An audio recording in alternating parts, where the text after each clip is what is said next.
안녕하세요. 이번 학습에서는 방대한 동양 미술의 내용 중 한자 문화권, 특히 한국 미술의 형성에 지대한 영향을 준 중국의 미술을 집중적으로 알아보도록 하겠습니다. 이 학습을 통해 중국의 미술은 물론 한국 미술에 대한 깊이 있는 이해가 가능하며 미술품 조사 분석을 진행할 때 도움을 줄 수 있습니다. 중국은 다민족 국가이자 지형과 기후가 서로 다른 넓은 영토를 가지고 있어 미술에 있어 민족과 지역, 이 두 가지 요소의 영향을 무시할 수 없습니다. 그래서 중국 미술은 국가의 형성, 종교의 발전, 전란 등 역사적 분기점마다 미술의 제작 주체와 지역이 달라지면서 독특한 양상으로 발전해 왔습니다. 이번 강의에서는 시대별로 중국 미술을 구분해 고대, 진, 한, 위진 남북조, 당, 송, 원, 명, 청의 미술을 설명드리도록 하겠습니다. 1928년 은허유적에서 3300여 년 전에 청동기가 대규모로 발굴되며 황하 문명의 모습, 상나라의 실체가 처음으로 드러났습니다. 이어진 발굴 조사로 중국 청동기는 기원전 21세기경 한나라 때부터 황하 유역을 중심으로 본격적으로 제작되었음이 확인되었습니다. 청동기는 국가의 중대사에 앞서 왕이 신에게 제사를 지내기 위한 용도로 만들어졌으나 시간이 지날수록 왕과 제후의 권력을 상징하는 수단이 되었습니다. 예기 가운데 작, 고, 가는 은허유적에서 함께 출토되어 청동기 제작의 전성기였던 상중기 이후에 예기 체계와 주조 기술의 수준을 보여줍니다. 사람들은 청동기를 사용하여 무기와 제사용기를 만들고 생활 전반을 장식했으며 추상적이고 주술적인 문양으로 권력을 과시했습니다. 주 멸망 이후 중국은 춘추 전국 시대를 맞이하여 긴 전쟁기를 거쳤으며 기원전 3세기 말경 진과 한이 중국을 통일하면서 미술이 발전합니다. 진과 한의 미술은 대부분 분묘 미술품으로 사후 세계를 다루고 있으며 감상용 미술이 거의 없습니다.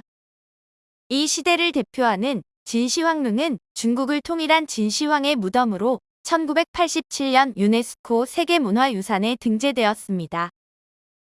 진시황릉에서 약 1km 떨어진 곳에 위치한 병마 용갱에서는 등신대 크기의 병사 도용과 청동으로 만들어진 장례용 수레 등이 대규모로 발굴되었습니다. 이러한 대규모의 병마용은 기술적으로 뛰어나며 당시 의복, 무기 등을 보여주는 자료로서 중요한 가치를 지닙니다. 한나라의 멸망 이후 전란과 잦은 왕조 교체로 혼란스러웠던 사회 속에서 미술은 지역과 민족에 따라 서로 다른 양상으로 전개됩니다. 북방을 장악한 유목민족은 북이, 북제 등 왕조를 세우고 통치의 수단으로서 불교를 수용했습니다. 불상을 봉안하고 예배를 드리기 위한 운강석굴, 맥적산석굴, 둔왕막고굴과 같은 석굴 사원이 축조되었으며 수많은 벽화와 불상이 만들어졌습니다. 이 시기에 만들어진 불상 중 반가사유상은 하나의 도상으로 확립되면서 중국을 넘어 한국, 일본 등 동아시아 전체에서 유행했습니다. 반면 한족 정권이었던 남방은 유교적 정치 질서가 반영된 서화의 모범이 만들어집니다. 남북조중 동진의 정치가이자 서예가인 왕이지는 서예의 각 서체를 모두 완성하여 서성으로 추앙받는 인물입니다. 현재 왕이지의 작품은 남아있지 않지만 당 이후의 모사본 등이 진품에 필적한 위상을 가지며 후대 서화가들에게 막대한 영향을 미쳤습니다.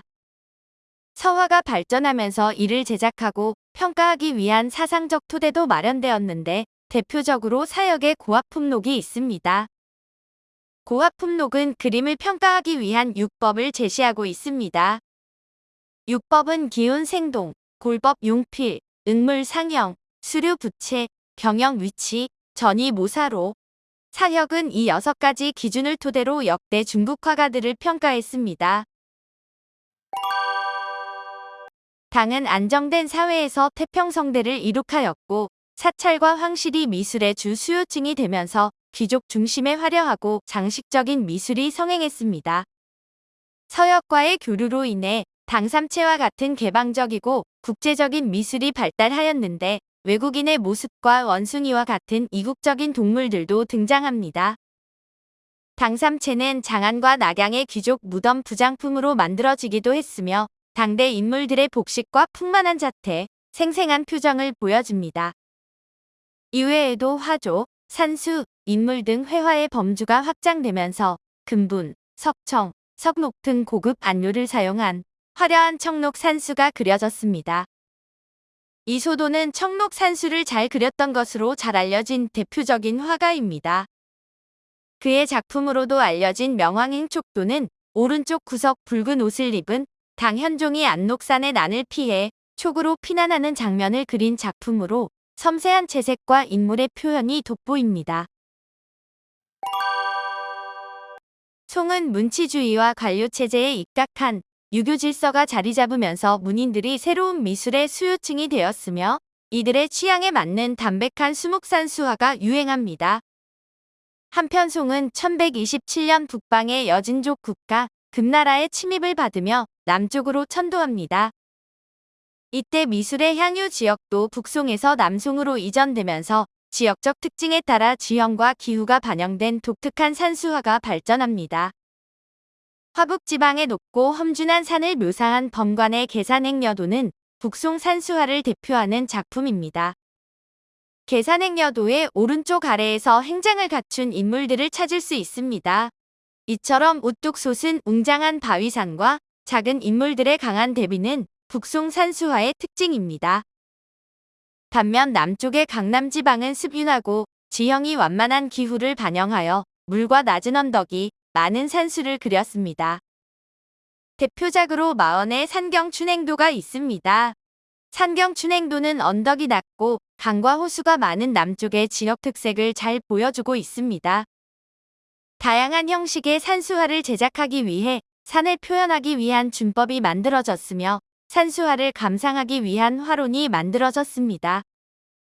화론으로는 북방의 산수화가이자 이론가인 곽희의 임천고치가 대표적으로 곽희는 이 책에서 산수의 공간을 다각적으로 표현하기 위한 삼원법을 제시했습니다. 잠깐, 삼원법이 익숙하신가요? 지난 4강에서 정선의 작품 속 삼원법을 살펴보았습니다. 곽희도 삼원법을 적극적으로 활용하여 다양한 각도에서 바라본 자연의 면모를 담아내고자 했습니다. 곽희가 1072년 그린 조춘도는 삼원법을 사용하여 봄을 맞아 소생하는 자연의 변화를 생생하게 보여줍니다. 문화가 찬란하게 발전했던 송도 몽골에 의해 멸망되었고 몽골이 원을 세우면서 기존 왕조의 한족을 박해하기 시작했습니다. 문인들이 박해를 피해 관직을 버리고 강남지방에 은거해 서화에 몰두하면서 새로운 미술 창작 주체가 되었고 이들에 의해 문인 산수화가 많이 제작됩니다. 문인 산수화에는 이민족 정권에 대한 저항의 수단으로서 은거와 은일의 주제를 다룬 그림이 많으며 복고적인 경향이 뚜렷하게 나타납니다. 왕이지 관아도를 그린 전선은 관직에 출사하지 않고 평생을 은거하며 은일자적하는 주제를 그림으로 많이 남겼습니다. 전선은 송 이전 중국의 전통 문화를 소재로 하거나 복고적인 표현법을 통해 은거를 주제로 한 그림을 그리며 원에 저항하고 한족의 문화적 우월감을 드러냈습니다. 조맹부는 전선과 함께 원나라를 대표하는 서화가입니다. 1295년에 조맹부는 친구 주밀에게 작산과 화부주산을 그린 작화추색을 그려주었습니다. 조맹부는 당과 송의 그림에서 사용된 기법들로 작화추색도를 그렸고 서예의 필법을 그림에 적용하는 등 복고적이면서도 서예적인 작품을 제작했습니다. 후대에 이들의 그림을 소장했던 사람들은 뛰어난 작품성과 사상에 존경과 공감을 표현하고 자신의 감시관을 드러내기 위해 도장을 찍었는데 청해 건륭 황제의 것이 가장 유명합니다. 옛 시대에 대한 충정과 그리움, 복고주의적 특징 외에도 문인 산수화는 원사대가로 불리는 오진, 예찬, 황공막, 왕몽에 의해 다양한 양상으로 발전합니다. 명은 다시 한족이 지배 권력을 가져오게 되면서 한족의 국가였던 송과 원에 반발했던 문인 화가들을 추앙하는 복고주의 성향이 더욱 강해집니다. 옛 전통 중 하나인 궁중 화원 제도가 부활하면서 화원 화가와 문인이라는 미술 창작 주체에 따라 회화의 성격이 달라지는 양상을 보입니다. 먼저 화원 화가였던 대지는 명대 절파화풍의 대표적인 인물로 그의 작품 중 하나인 무송관폭은 소나무를 어루만지며 폭포를 보다라는 뜻입니다. 누군가 떠오르지 않나요? 바로 강희안입니다. 강희안의 관폭도는 조선 중기까지 유행한 절파화풍으로 그려졌습니다.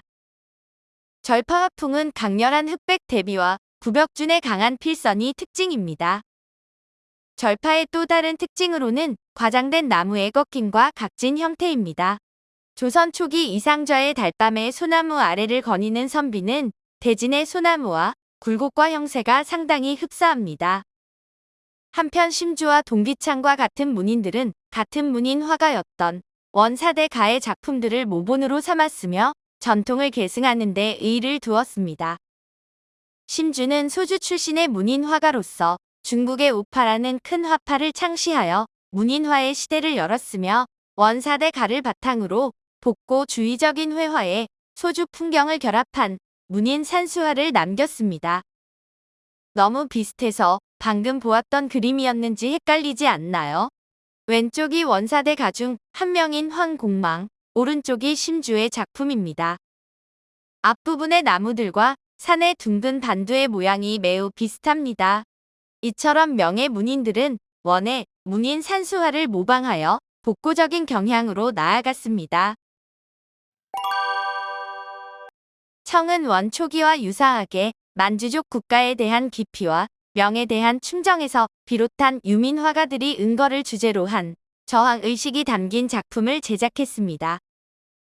그러나 청은 외부의 자극과 신문물, 중국 전통 문화를 포용하면서 다양한 양상과 새로운 형식의 미술을 탄생시켰습니다. 청황실이 서양 선교사들을 환대하면서 황궁의 서양식 건축물이 축조되고 서양화와 판화가 제작되기도 합니다. 서양 선교사이자 왕실 기록화를 그렸던 낭세녕이 이 시기의 대표적인 화가입니다. 또한 한족의 문화와 명예 문인화를 우대하면서 문인 화가들이 회화의 주도권을 잡았으며 사왕의 방작을 통한 복고적인 산수화가 크게 성행했습니다. 지금 소개하는 두 작품은 언뜻 몹시 흡사한 표현 기법과 구도로 그려졌으나 왼쪽 그림은 명 말기에 활동했던 동기창의 작품, 오른쪽은 청 정통파 화가 왕시민의 작품입니다. 왕시민은 동기창의 회화와 이론을 철저하게 작품화하였으며 손자 왕원기와 후배 왕휘도 이러한 기조를 따르며 청화단에서 크게 유행합니다. 한편 상해와 양주와 같이 부유한 지역 중심으로 미술이 흥행하면서 민중이 새로운 향유층으로 부상하자 이들의 수요로 인해 기복적이며 화려하고 개성적인 대중적인 회화와 화훼화가 유행합니다.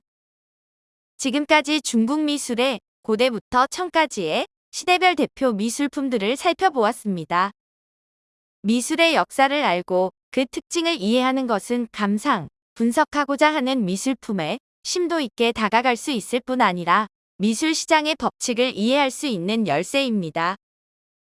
이로써 카이 자격증 과정, 미술품 조사 분석사의 모든 강의를 마치겠습니다. 감사합니다.